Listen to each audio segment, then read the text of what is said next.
Assalamualaikum warahmatullahi wabarakatuh. Halo sahabat ISBS, gimana nih puasanya? Lancar nggak? Pasti lancar dong. Kembali lagi bersama kami, saya Amalia Sakti Hermawan Dan saya Femi Nadine Syafaati dalam acara Mimbar Ramadan, menuntut ilmu untuk meraih berkah Ramadan. Hari ini kita mau bincang-bincang tentang apa nih?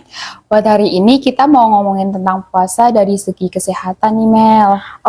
Oh iya, kita udah kedatangan narasumber dan bintang tamu loh, yaitu Dr. Bangga Aresta selaku dokter Persibangga Dan Mas Barata selaku perawat Lembaga Pendidikan Istiqomah Sambas Purbalingga.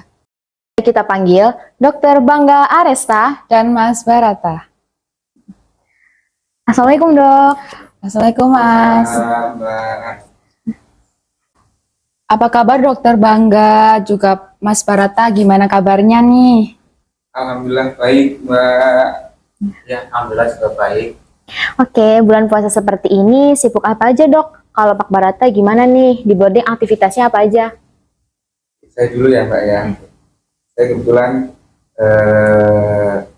pagi saya di puskesmas, sore saya di praktek pribadi, dan malam saya di rumah sakit. Bulan ini kemarin saya dihubungi Ustadz dari sekolah boarding sini. Alhamdulillah waktunya ada pas, hingga ini alhamdulillah bisa gabung sama teman-teman untuk ngobrol-ngobrol bareng.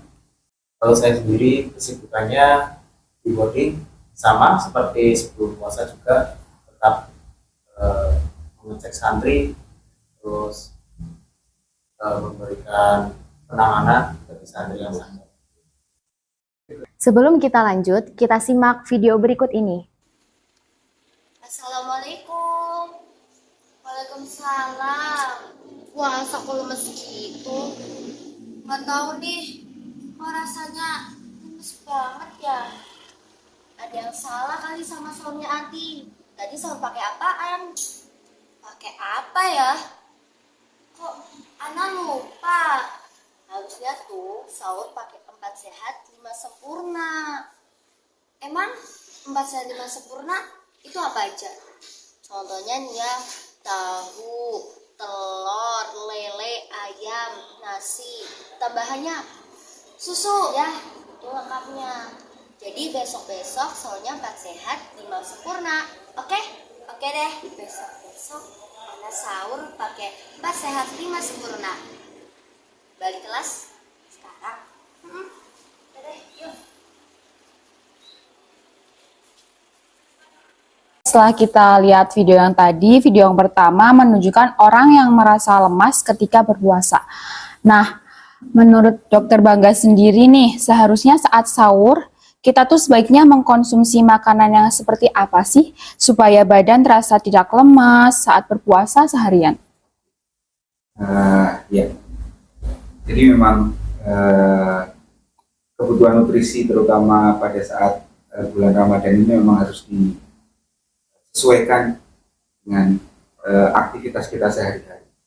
Tapi tubuh kita itu sekitar 60-70% itu berupa cairan.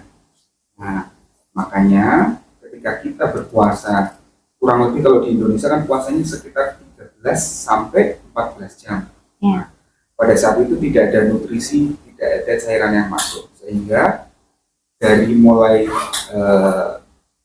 sore hari setelah berbuka puasa sampai dengan sahur, kita harus mencukupi kebutuhan kita untuk remaja dewasa itu kurang lebih 2-3 liter. Jadi yang paling utama menurut saya itu ketika kita berpuasa, yang pertama kebutuhan cairannya harus terpenuhi. Oke. Terus yang kedua, jangan terlalu makan yang berlebihan. Apalagi ketika pas sahur biasanya kita setelah makan ngantuk. Nah, itu hal yang harus dikendalikan supaya kita tidak ngantuk terus tidur seperti itu. Nah, terus pas sahur juga jangan lupa kita mengurangi minum-minuman yang bersifat diuretik atau bersifat bikin keluar cairan. seperti contohnya kopi, teh, minuman bersoda, seperti itu. Kalau makanan sebetulnya disesuaikan saja dengan apa yang sehari-hari kita makan, yang penting tidak berlebihan. Bentar deh, tunggu. Perut anak kok sakit banget ya rasanya. Kenyang banget lagi. Males buat terawih. Perut kenyang, males terawih. Tuh kan, anti sih bukanya kebanyakan. Kurma, sop buah, jus, nasi sekepok. Itu banget. Jadi malas terawih kan? Kenyang. Gak boleh. Harus ke masjid terawih. Tapi anak males banget sih, Pak.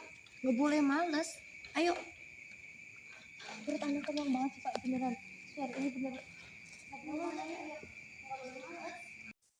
Nah, video yang kedua, Dok. Makanan yang baik dikonsumsi untuk berbuka puasa seperti apa, Dok?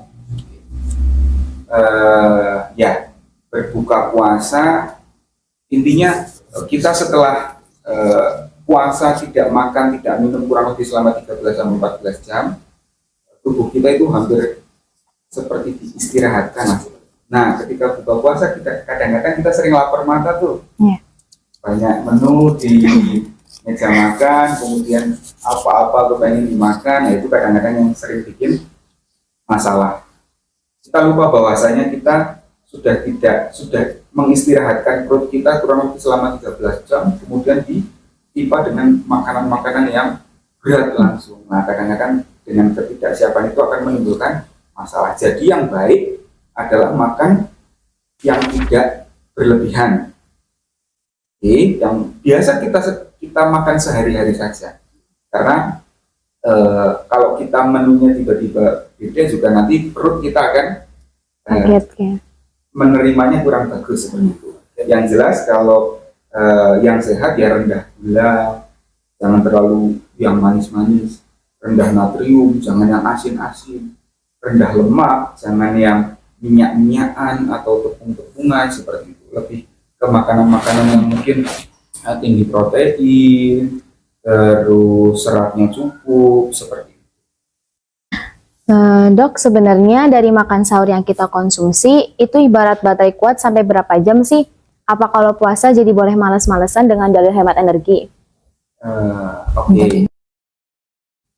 Ya sebetulnya puasa tidak ada alasan untuk kita bermalas-malasan dengan dalil menghemat energi ataupun tidurnya orang puasa ibadah seperti itu.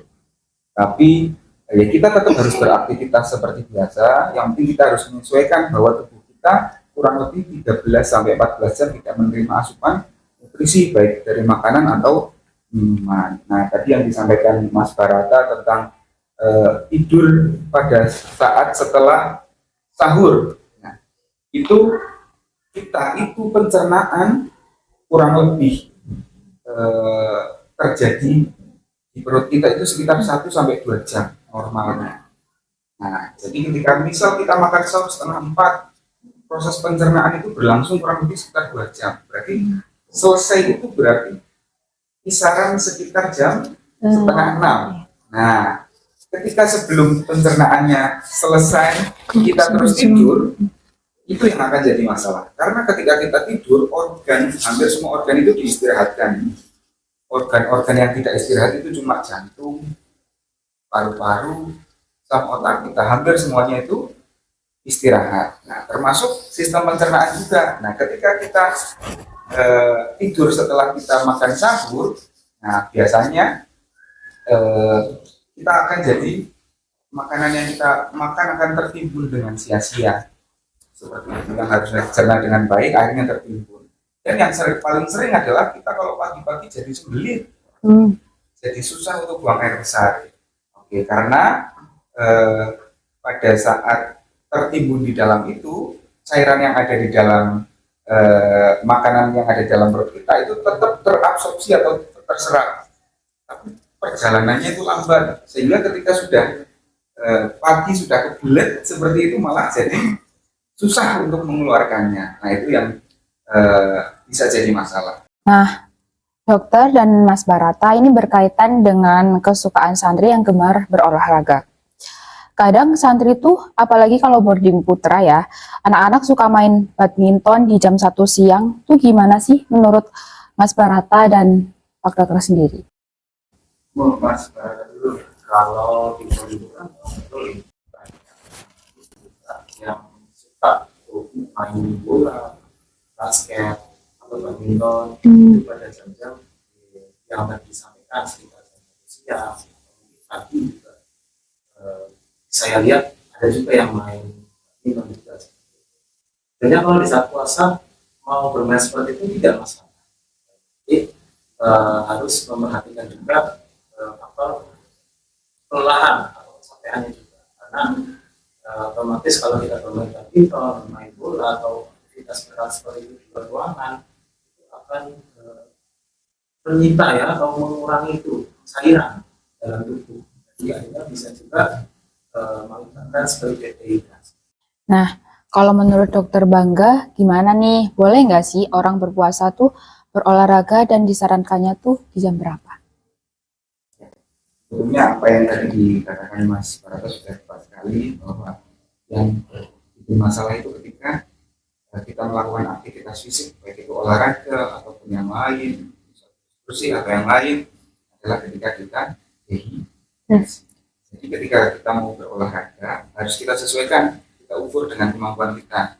Kalau kita misalnya atlet nih, tuntutannya memang harus intensitasnya yang lumayan padat seperti itu. Ya harus disesuaikan nutrisinya seperti apa, disesuaikan dengan kondisi dia seperti itu. Tapi kalau untuk hanya olahraga ringan sampai sedang dengan durasi tidak lebih dari 30 menit sih insya Allah masih aman. Yaitu balik lagi sama tilik dirinya masing-masing, kira-kira batasan mana nih yang harus jangan sampai kita lewati, karena kalau sudah kelewatan nanti efeknya akan dehidrasi, ya nanti akan malah jadi mungkin pingsan atau yang lain. Oke. Kalau Mas Barata, pernah nggak sih sakit mah kalau disuruh puasa pas kena mah berani tidak? Sakit mah ketika puasa, ya. Ya. Kalau kayak gitu saya pernah dulu ketika habis sahur itu langsung terlalu di lambung itu rasanya nggak keruan. Ya, ingin ada yang keluar tapi nggak bisa. Iya. Di perut juga nggak enak. Terus ya tetap kalau puasa, insya Allah saya betul lakukan lagi. Mungkin akan jadi perut nggak enak, tapi lama-lamaan juga ini akan hilang. Oke. Nah ini dok, keadaan manusia pasti kan beda-beda. Ada yang sedang sehat, ada yang sedang sakit. Kalau menurut dokter, penyakit seperti apa yang menurut pertimbangan medis boleh tidak berpuasa? Pada keadaan tertentu memang orang tidak disarankan untuk berpuasa. Contohnya, yang pertama mungkin ada infeksi berat, bisa infeksi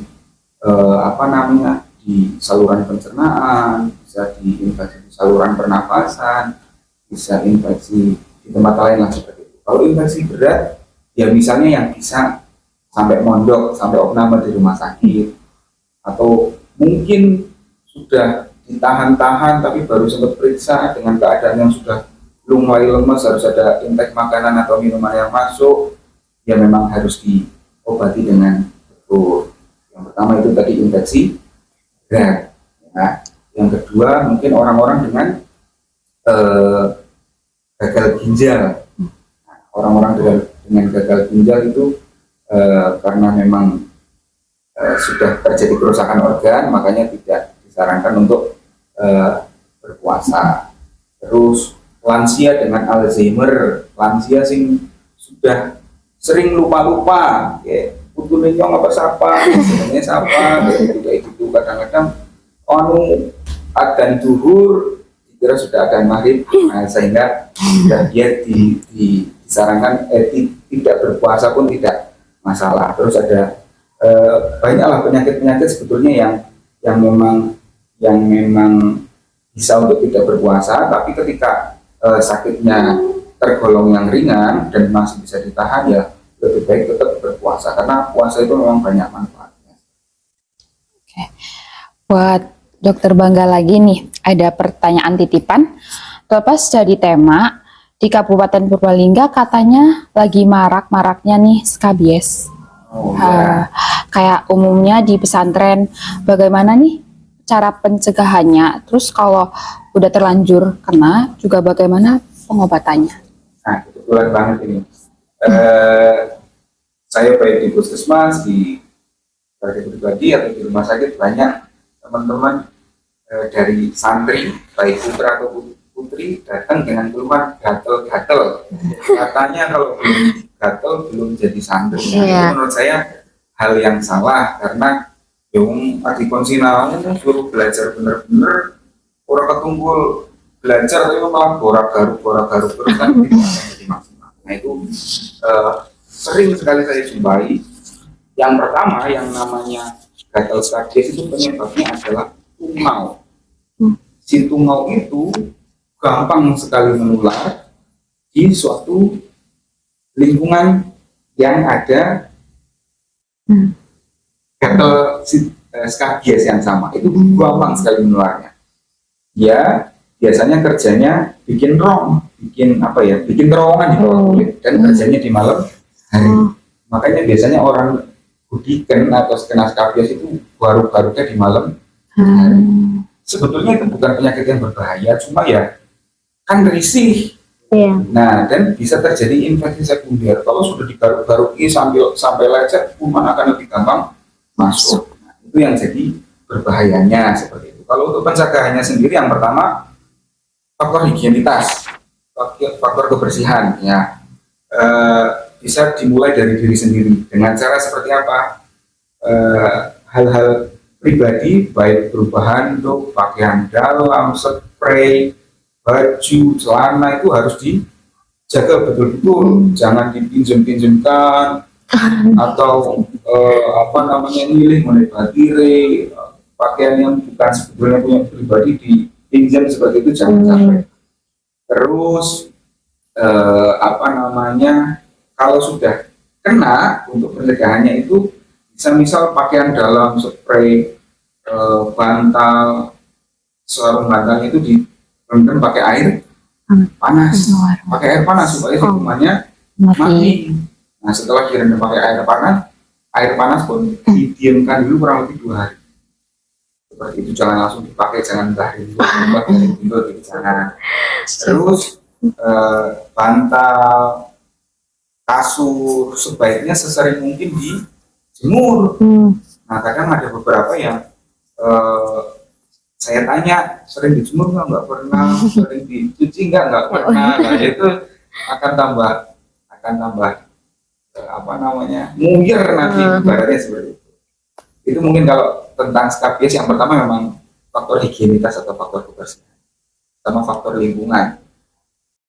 Terakhir nih dok, dan Mas Barata, apa manfaat puasa ditinjau dari segi kesehatan? Kalau manfaat puasa dari segi kesehatan dan banyak sih sebenarnya, ya bisa juga untuk menjaga berat badan. Terus yang kedua bisa juga untuk menjaga kesehatan jantung, ya. Terus ada juga bisa menjaga resiko terkena diabetes. Nah, lalu ada juga untuk mencegahnya munculnya kanker dan juga kesehatan mental. Juga itu sih manfaat untuk puasa di kesehatan seperti itu. Untuk Dokter Bangga, tips agar puasa kuat seharian. Tips agar puasa harian ya tadi mungkin sudah panjang lebar bahwa kita harus mencukupi nutrisi supaya kuat ketika kita beraktivitas, kemudian aktivitas kita harus disesuaikan karena kita tidak makan dan tidak minum kurang lebih selama 13 jam. Nah, orang berpuasa itu masuk fase puasa sebetulnya ketika kita tidak makan dan tidak minum selama 8 jam. Itu sudah masuk fase puasa dalam tubuh kita. Ketika belum 8 jam, tubuh kita itu akan bakar glukosa. Setelah 8 jam ke sini yang akan akan diolah, akan dibakar itu lemaknya. Makanya tadi yang dibilang Mas Barata, salah satunya menurunkan berat badan. Jadi tipsnya ya paling mencukupi kebutuhan nutrisi, terus minumnya mencukupi. Kalau untuk remaja dewasa kurang lebih 2 sampai 3 liter, membatasi aktivitas fisik yang melelahkan, sama yang paling penting dari niat. Karena kalau dari niat itu semuanya biasanya akan baik. Yang biasanya mah ketika niatnya bulat, produksi asam lambungnya akan berkurang. Baik sahabat ISBS, nggak terasa ya, ternyata waktu hampir mendekati berbuka puasa. Terima kasih dok, terima kasih Mas Barata. Insya Allah kita akan berjumpa lagi dengan topik-topik selanjutnya. Untuk sahabat ISBS di rumah, kami mengucapkan selamat berbuka puasa. Mohon maaf apabila ada salah kata dalam memandu acara ini. Wassalamualaikum warahmatullahi wabarakatuh.